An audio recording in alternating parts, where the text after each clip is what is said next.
Do you need encouragement to turn tragedies into your own triumphant life story? If so, this podcast is for you. Listen to powerful guests who have persevered through challenges so you can gain strength to build your championship life. The host of Professor of Perseverance podcast, Dr. James Purdue. Hey, it's that time again for us to get started, for us to get all fired up, get motivated, get a little bit of inspiration, grab that gold nugget to get us through whatever we're going through, our difficulties, our challenges, trials and tribulations, something that can help us get through. And again, like I always say, when you learn what to do, pass it on to the next person, pay it forward. 100 years from now, somebody's going to be using something you taught them that you had no clue. 100 years from now. All right, today, hey, this is going to be good. This is going to be fun. I'm going to like this. All right, our guest today, he's going to teach us how to be happy. All right, happiness is a choice, he says. All right, even when life gets tough, all right, happiness is a choice. His book, let me put his book up here. Everybody look at his book. Matt O'Neill, who we're going to be talking about, Good Mood Revolution. All right. He says igniting the power of conscious happiness. So let's go ahead and get started here. Let me get this book removed and let's get old Matt. Welcome to the show here, Bubba. James, what's up, man? You the man. I'm just here doing my thing. You the man. You are doing your thing. I love your show, man. Big fan. And I'm so happy to be here with you. I appreciate it. I'm glad that we met here. And we're intertwining here. And I noticed you got a podcast, and I'm going to jump on yours one day, I hope. I appreciate that. Yeah, same as the book, Good Mood Revolution. And it's just, every week we just talk about how to be happy. And that's why I love your show, because here's the thing, is that life doesn't go the way we want it to. And challenges never stop. Doesn't matter how much money you get, how fit you get, how much you try to control everything, the challenges never, ever stop. So if we don't learn how to be happy in the face of challenge, then we will never be happy. And that's a big deal, because I think we should be happy. I tell you, the sad thing is a lot of people that go through life very scaled, not skilled, scaled in adversities, very little, everything's going great. And all of a sudden they get kicked in the teeth and they're going, what do I do? I don't know what to do. I never had this happen before. And I was actually, so I'm listening to a book this morning on the science of happiness.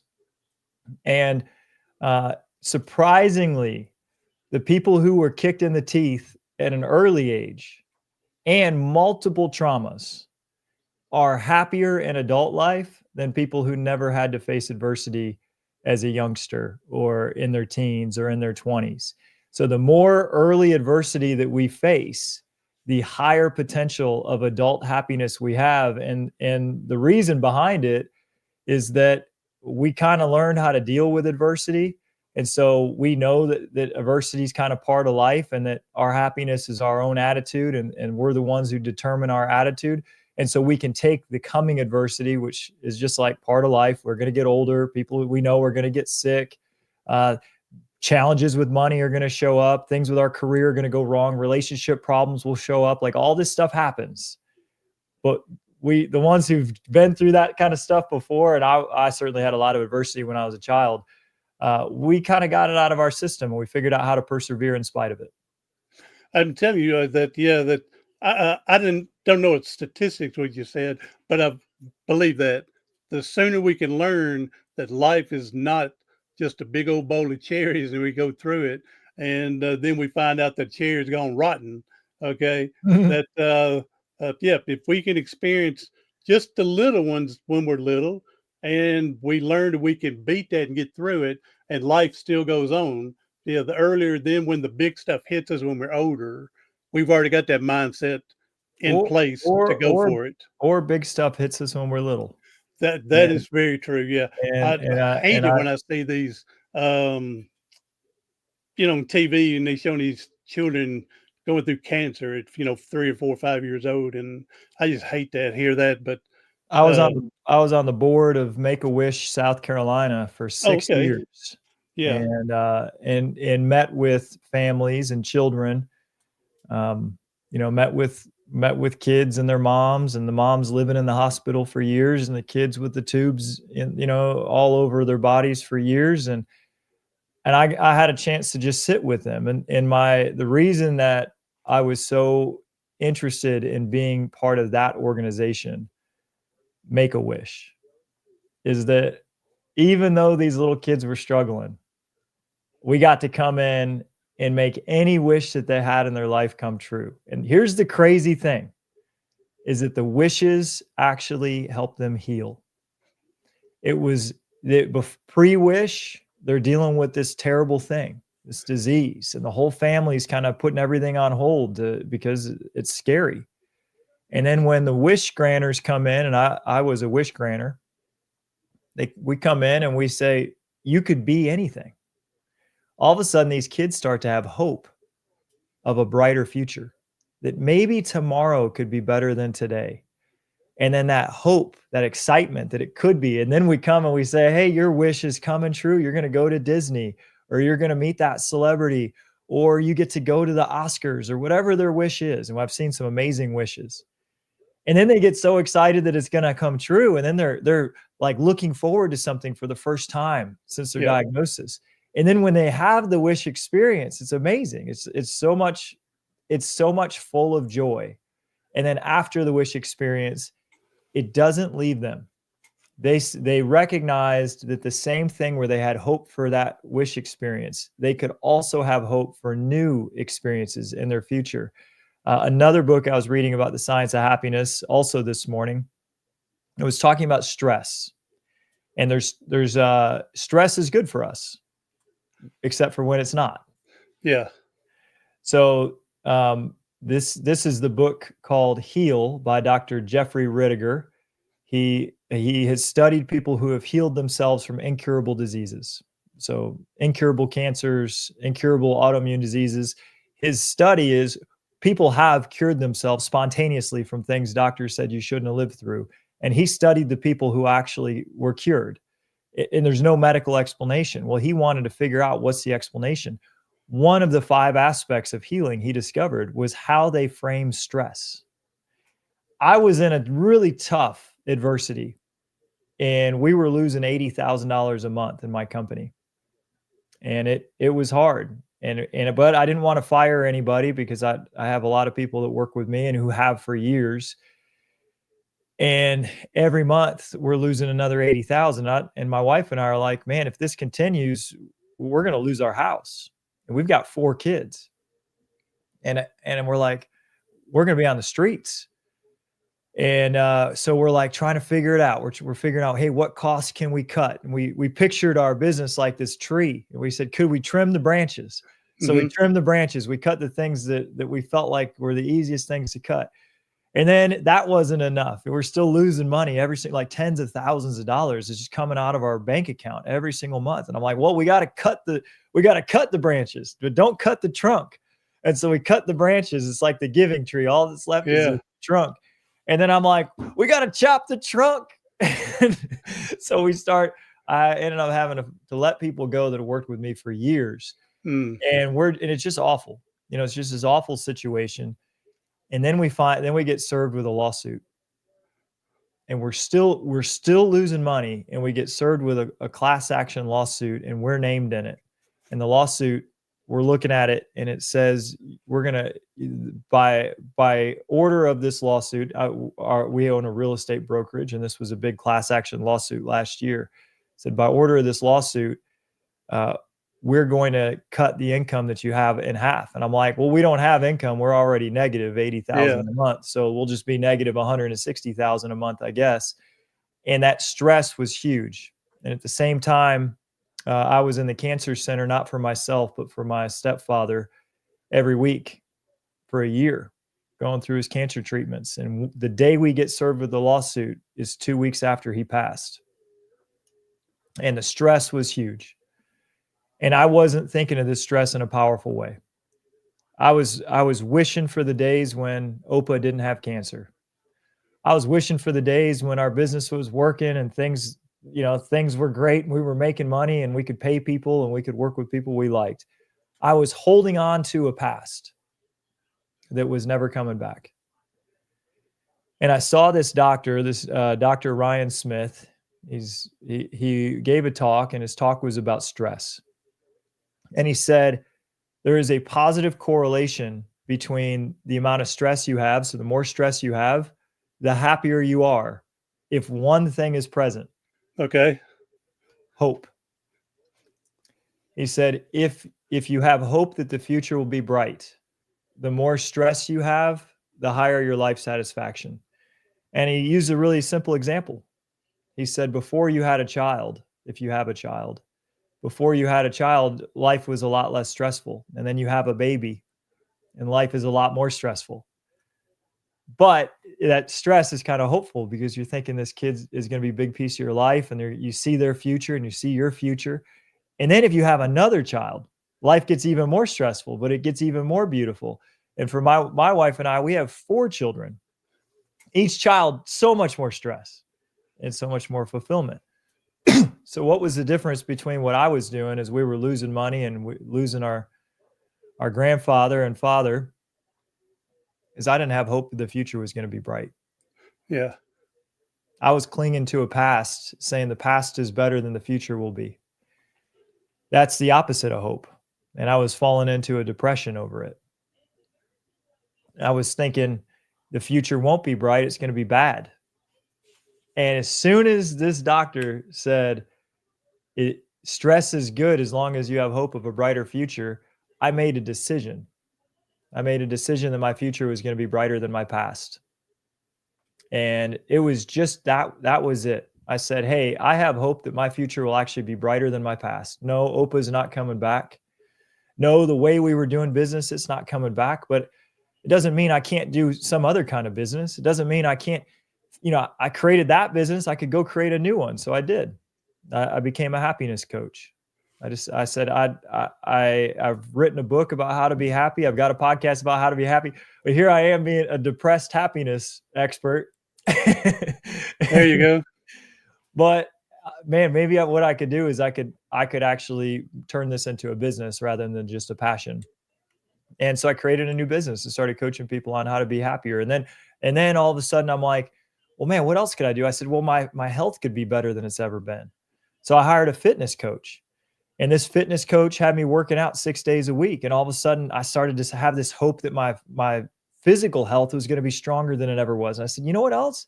Man, my marriage could be better than it's ever been. I hired a marriage coach, and a guy named Dr. Kelly Flanagan, and he started working with my wife and I about how we could be better in our marriage. And you know what happened is I started to become a better father. All of a sudden, because I had that one decision, my future could be better than my past, I started to take action that was making it so. And then all the depression, all of the woe is me, all the why is this happening, all of that stuff lifted, and I ended up having the best year of my life. There you go.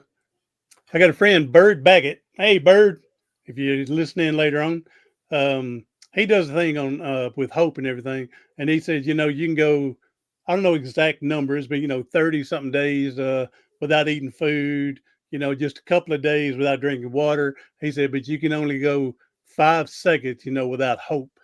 If hope's not in your life, then you don't care about anything else.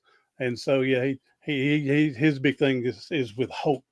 So, So Bird, if you're listening, buddy, thank you for that little piece of information. Yeah. So, And to the person that's listening, if you're beyond hope right now, it's a tough place to be. I've been there. I think we all have, but it's not a truth. It's just a story. And I hope that my story about how I had lost hope because I had lost someone I loved, and we were losing money, and the story I was telling myself was that the future wasn't pretty, that the future was bad. It wasn't a true story. It was just a story. It was going to be true, and it was true as long as I believed it. I got this one friend, and we've known each other 45 years. We grew up in the neighborhood together and everything. but he's one of them. Had it rough all his life. Part of it was brought on to his own self with his drug and alcohol problem, but he's one of them that hangs in the past. I can't get out and get a job because nobody hired me because of A, B, and C, X, Y, and Z. And he just hangs into that past. And here's a great example. One time, years ago, it was the first time that the lottery had reached up to like $500 million in the lottery, 500 million bucks. Okay. We were talking one day. He said, "You see what that lottery is?" He said, I said, "Yeah." He said, "Man, I'd like to win that." Said, "But if I won it, they would take my food stamps away." I said, "What?" He was getting like $160, so $197 of food stamps. And Yeah. I said, "So you couldn't live off $500 million because $197 food stamps." But Yeah. yeah, I would love to win it, but they would take my food stamps away. That was his thinking growing up all his life. So Yeah, that's pretty powerful. I think he'd be able to afford to go to the grocery store if he had won it. Is that's it isn't it interesting though how these little stories can keep us from manifesting our dreams? The oh story yeah, of exactly. I would do that, but I can't. Those two words, I can't. Hmm. That's a story. In fact, I've outlawed those two words from my family. There you We're go. we're not allowed to say I can't. And my children are like, "Well, there's some things I can't do." And I'm like, "You're not allowed to say it." They're like, "Well, what happens if I really can't?" Like, "Dad, I can't reach those cups because they're taller than I am." And I'm like, "Well, can you grab a chair?" They're like, "I can." Great. Then you can reach those cups. And they're like, "Well, there's some things I can't do. I can't dunk a basketball." I said, "Could I get you a ladder? And could you dunk a basketball?" "Well, yeah, I guess I could." "Well, I can't fly." I'm like, "Well, we just took a trip down to Florida and you flew in a Yeah, plane. So you can fly." Like it all of a sudden, so this idea, I can't. It's a story. I like these people. The first people to figure out something. Like I'm a spinal cord injury. I don't know if you know my story much, but got my neck broke playing football and in a wheelchair. But can you imagine Ben Franklin many, many years ago? Benjamin Franklin, he's the one that invented the catheters so people can relieve themselves urinating, peeing.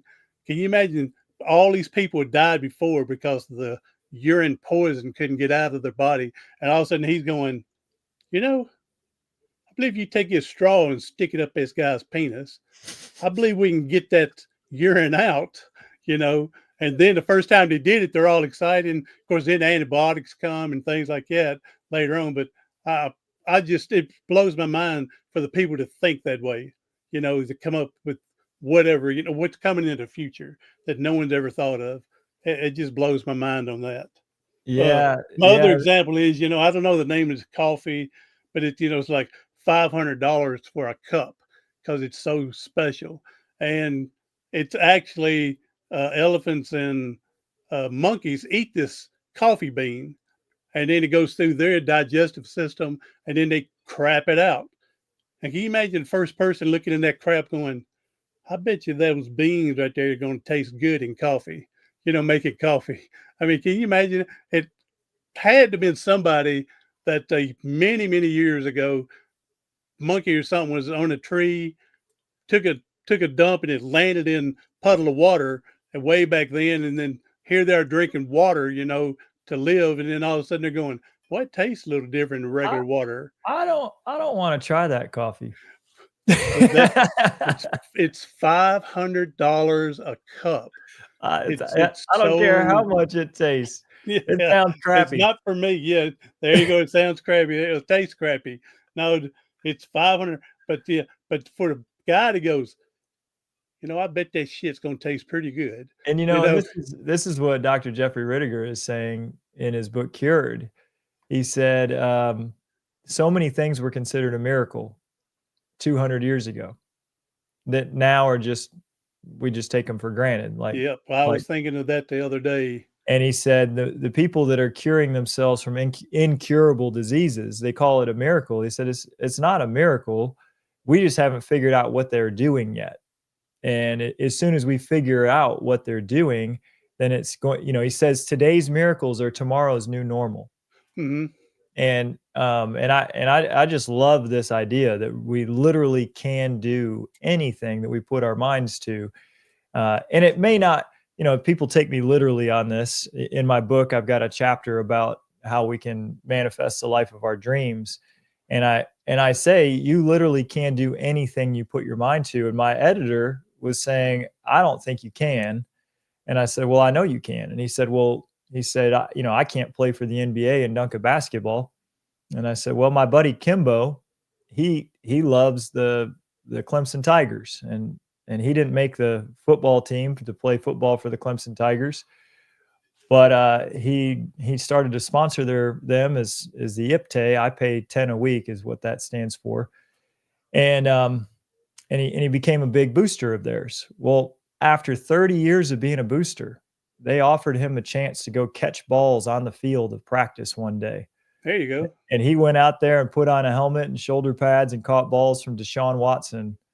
And he, sure enough, played for the Clemson Tigers, played football for the Clemson Tigers. He didn't roll out there on a Saturday, but the point of the story is that it doesn't matter what your dream is.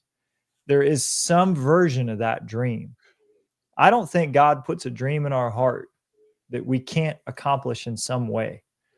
So it doesn't mean it'll manifest exactly in the exact way that you're thinking about it. But man, if it's in your heart, there is a version of that dream that's available for you. Well, and also it may not happen today. It may take time, 10 years, 5 years, 20 years. But as long as you're still 30 years. Yeah. Yeah. So a good example, you mentioned that one. I went to our parks director, now it'd be like close to 40 years ago, 35 years ago, and was going, because I was coaching baseball in here at our city.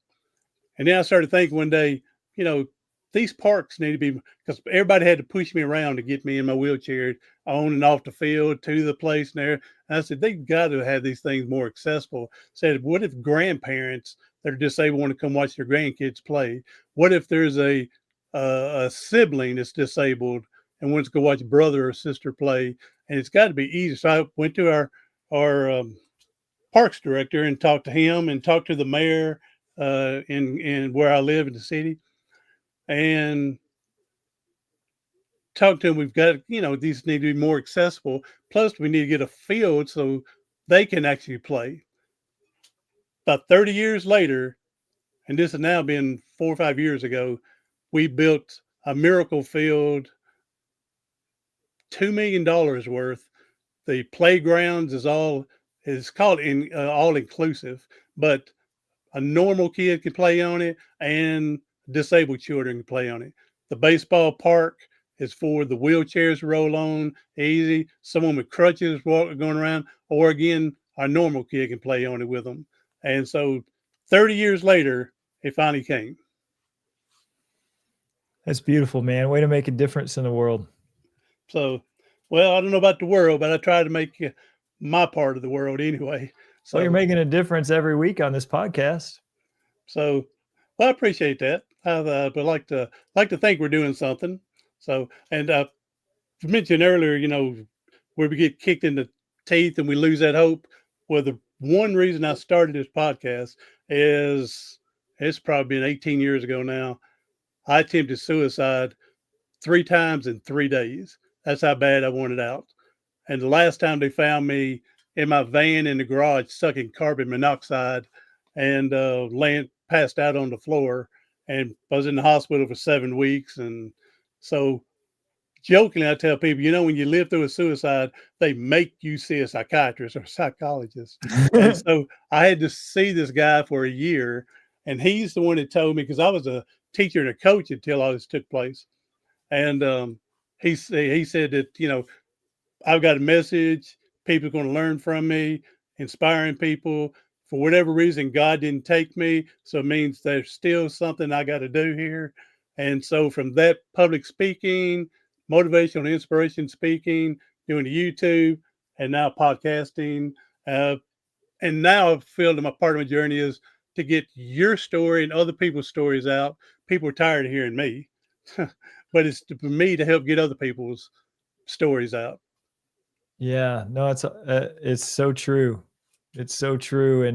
And that's a situation where, again, you were in that hopeless space that the future didn't look bright. And I coach some people who are in a hopeless space sometimes. And in that moment, we actually can't see that the future could be bright, and we need a guide. Yeah. And by the grace of God, you were given the right guide.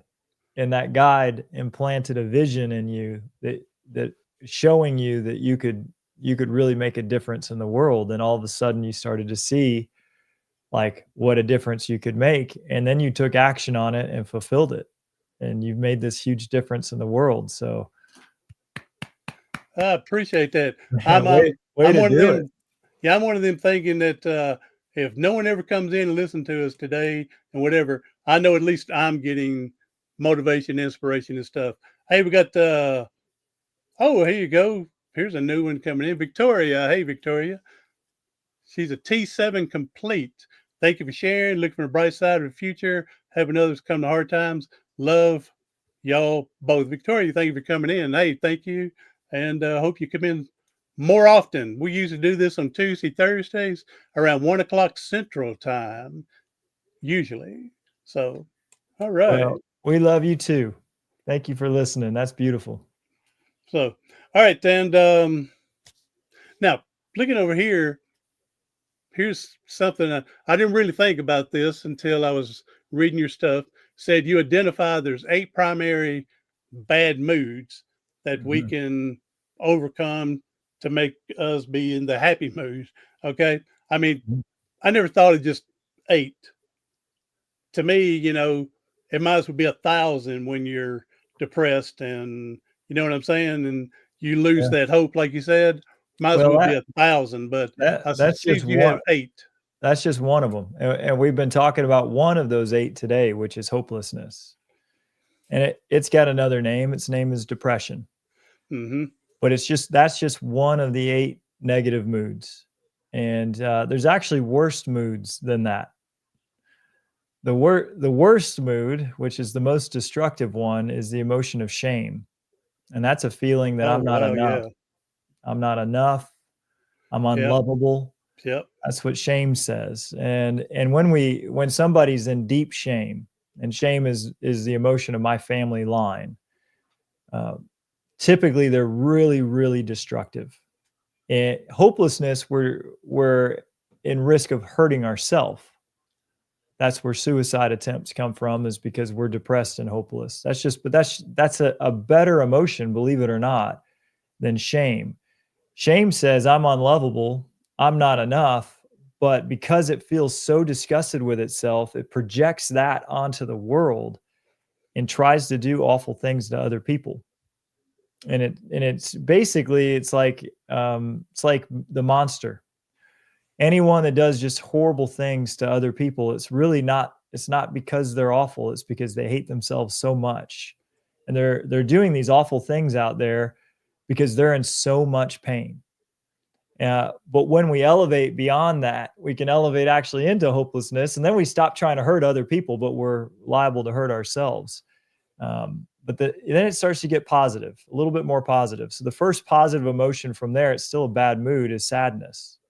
If we can get from shame and guilt, which are the 2 most destructive bad moods, guilt judges everybody and judges ourselves, and then hopelessness says there's no hope, to finally just feeling sad about it all and crying. Anytime I'm talking with somebody who's been hopeless, I'm like, the best thing you can do is get sad, because that's elevating next. That's the 4th negative emotion. But if we actually could just be sad about how tough it's been, we could be sad about how bad it's been, how bad we've hurt others. If we could have remorse for the damage we've done, or, how we just haven't been able to get out of bed. If we could just be sad about that, that crying releases energy in a good way. It starts to release the dam. Hopelessness, we dam up all the sadness and we don't experience it. And then when we get to sadness, we actually experience it and it can move through us. Beyond that, the next emotion is fear. Fear is great, I think, way better than those other four, because when we're afraid, we're actually like, there's a lot of energy. We want to protect ourselves. So in fear, you go into fight or flight. Well, there could be fight, there could be flight, but either way, we're moving again, and hopelessness and sadness, we're not moving at all. Some days we can't get out of bed.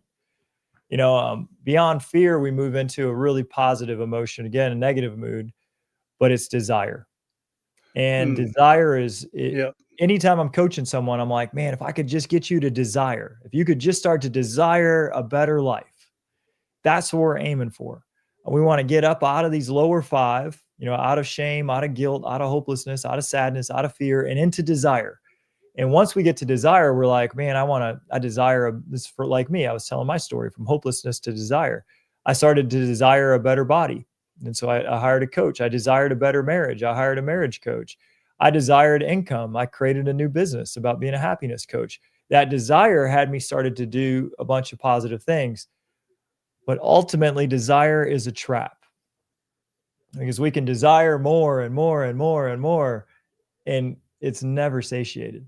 We can never actually fill all of our desires. And so you'll see unhappy billionaires. You'll see unhappy multimillionaires. You'll see unhappy celebrities. You'll see unhappy beauty queens, right? So it doesn't matter how much we desire, it actually doesn't lead to happiness, achieving the things that we desire, but it's positive. It's a positive thing. The last two bad moods are anger and pride. And again, there's positive aspects to both of these, just like there is all eight, but there's no happiness in these eight. And any other bad mood you want to throw out there will file under one of these eight categories. I remember the first time after getting paralyzed that I tell people I had to swallow my sinful pride and ask for someone to help me get my shoes on, tie my shoes or something, to help pull my pants up, learning to get dressed again. That I was so independent, doing everything before my injury. And the first time I remember, it was so hard asking someone, can you help me get my shoes on? Wow. But when we can swallow that sinful pride, we can achieve a lot more out there, because again, you're meeting other people that's doing stuff you would like to do, and they can help you get there. Yeah. So the first positive emotion in my book goes through how to get out of those 8 negative ones. And you just beautifully demonstrated it. The first positive emotion is humility. And you had to humble yourself and say, I'm vulnerable. I can't put my shoes on by myself. I can't tie them by myself. I can't pull these pants up by myself. Will you help me? And once we get into a humble position and we're vulnerable and we say, I can't do it all on my own, and none of us can. None of us can. I can't do it all on my own. No one does anything all on their own, which is just pride that makes us think that we are, but we're not. Everything's helping us. You're not growing your own food. You didn't make the sunshine that keeps you warm. You're not creating the rain that gives you water. Like, you're not doing it on your own. Somebody's picking your apples. Somebody's bringing them to your house, or to the grocery store where you're picking them up. Somebody designed our chair. Somebody's keeping the lights on. So the power is on. There's a power company out. Everything we do is supported by thousands of people.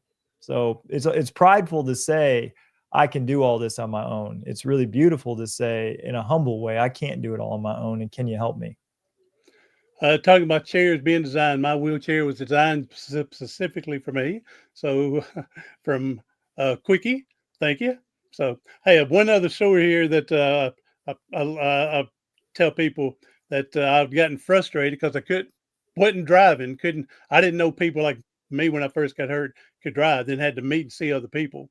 And so I bought me a car, little $500 beat up, just so I can learn to drive. And it was just so difficult and hard to do. And I was at college and I met this older woman, and she and her husband had foster cared over 20, 25 disabled children. And she was talking to me one day and asking what would I would like to do if I had the opportunity. And I said, would like to learn to drive again. I said, I got to sit and wait after this class. And then my mom or brothers might be on time or they might be an hour late, and I have to sit and it's just frustrating that you can't do that on your own. And she said something about hand controls. And I said, oh, I looked into hand controls. They're like $500. I ain't got $500 to do that. The next class we had, she comes over and hands me an envelope, $500, and told me to buy the hand controls so I could. And here I am, humility, like I said, folding down, opening up that I can't do this. And she brings me $500 to get my first hand controls so I can drive again. That's such a beautiful, what an angel, man. Yes. I got a little teared up hearing that story. Yeah, she's definitely, and then after that class, I never saw her again. But yeah, she's definitely an angel for me at that time. Yeah, it's amazing when we have an opportunity to be an angel for someone else. And I can tell you this for sure, James, you're an angel for many people out there. Well, your words of perseverance are helping so many people pick themselves up and recognize that they can get through it too.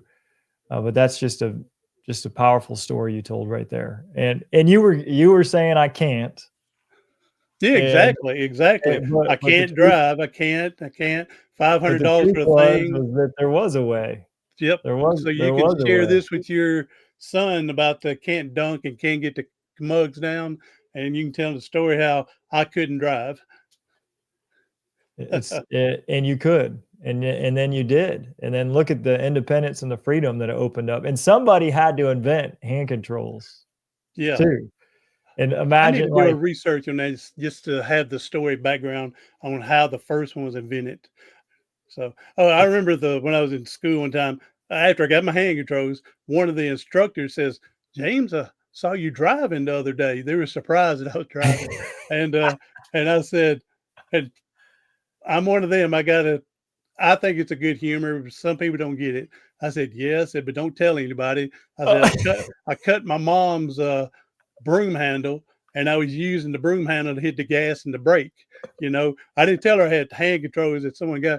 And I said, but don't tell anybody. They'll get that broom handle away from me. Oh my God. So what'd they say? Oh, they just looked at me and didn't say much after that. Oh, that is so funny. That is so funny. You were messing with them.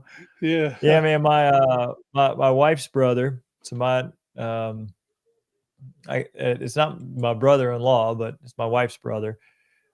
He's got a van. He's in a wheelchair from a motorcycle accident, and when he was in the Army, and his van has a lift that lowers for him, and he can get his wheelchair up on the lift, and the lift pulls him up, and his seat backs out with electronics, and he pulls in and gets in the seat, and then is able to drive wherever he wants to drive. And it's really awesome that has been created.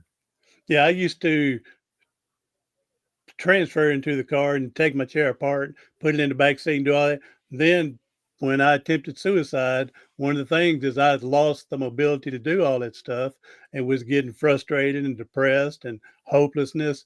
And the church I was going to at that time and the school I was teaching at bought me a van. They raised over $25,000 and bought me a van, and it got the lift on it to get me in. There's no driver's seat. I pull my wheelchair up in there and got a locking device to lock my wheelchair in. Awesome. And that's what I've been using. Yeah. So, I'm definitely a blessed man. I tell you that already. We all are. And the person watching us or listening to us right now, you're blessed too. And there are so many blessings, and there are so many people out there that care about us and that will help us. And then we got to pay it forward, which is what you're doing. Once we've been the recipient of blessings, we need to then be the angel out there. Yes. I'm a big proponent of paying it forward. Yeah. Well, I wanted to mention something. You said frustrated twice in both these stories. Frustrated that you had to wait on your brother and your mom to come pick you up, and then frustrated that you couldn't get in and out of the car. That's the emotion of anger. And I said just before Pride, I said that, the seventh bad mood is anger, but it's good. So when we get angry enough about something, we've had enough. And that's when we're saying, I'm not going to do this anymore and I need a change. And for you were so frustrated by it that you voiced your frustration to somebody that then ended up giving you the money to help you. And, so anytime I get angry, it doesn't feel good to be angry, of course, but I see it as a gift because it's showing me something I don't like. And I'm like, okay, what is it that I don't like? And then what can I do about it? And often if we start asking those questions when we get angry, what is it I don't like and what can I do about it? We get good answers. We can't say, we could, which is what you did. Hey, I can't drive. So I don't have the money for the thing. That's taking a victim stance. I don't want us to take a victim stance. There's always something we can do. And so, I just got upset I just got angry the other day. I was going to the dry clean, or I was going to get a suit for the Make-A-Wish ball. We're doing the Make-A-Wish Wish Night, which is a really beautiful charity night where we raise a lot of money for these kids. And it's coming up Saturday, so it's just in a few days from now. And I needed a suit. My wife said, you need a suit. I don't own any suits, but she's like, you need to wear a suit this year. I think last year I wore blue jeans and a sport coat, and she said, you can't do that again.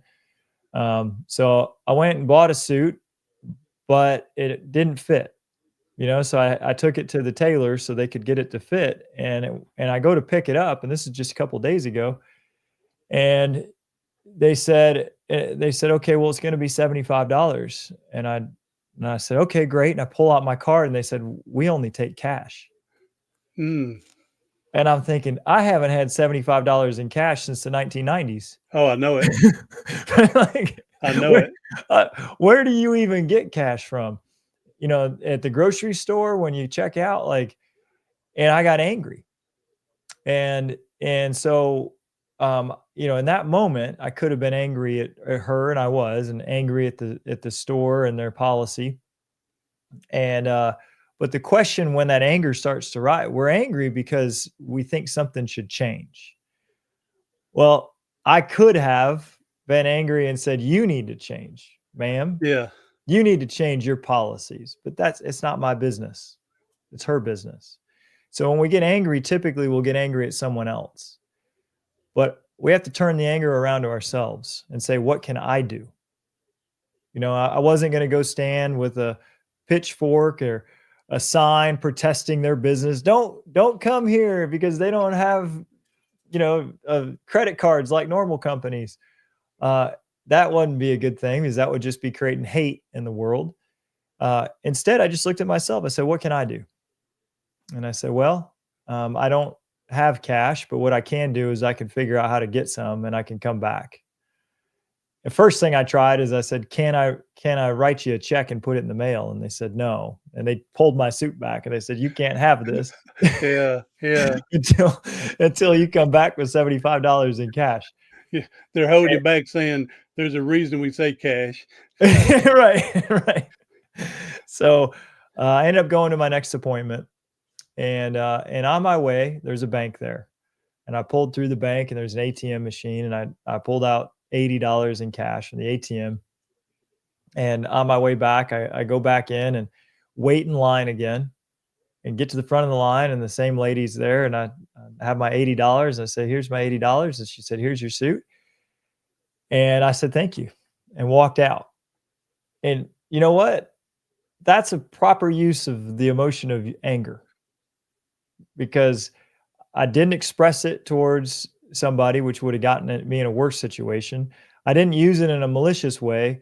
I turned it around on myself and said, what can I do to make my situation better? And the thing to do was to go get some cash and get my suit and not be rude, because that would have hurt my feelings and their feelings. So it's just a really simple example, but anytime we get angry, rather than pointing the finger and getting mad at someone and telling them off, which isn't going to do any good for anybody, say, what can I do to be better right now? Yeah, I agree with you on that. I tell people I'm too old for this getting mad and holding grudges. And I mean, I'm too old for that now. So I try to, like you said, go for the better and simplest way that I don't have to get mad and frustrated. Yeah. So, all right, Matt, boy, I tell you what, I appreciate we met here and you've enlightened me, making me have a better day already. And so I appreciate it.